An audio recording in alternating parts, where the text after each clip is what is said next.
guys. If you're wondering how to do padmasana lotus pose, then watch this video.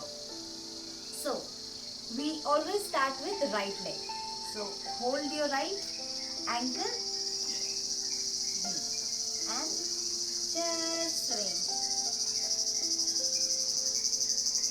Then left, hold, using your elbow, hugging as if you are holding a baby. Now try this. Take your right heel and place it to your left inner thigh. Then left. Hold it. Place it to your left. So this is lotus pose. Now try this.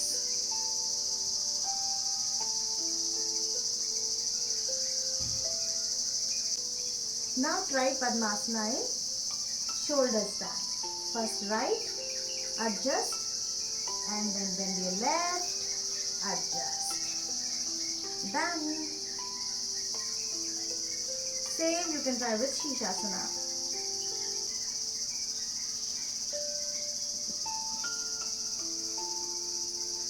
Same with Shishasana.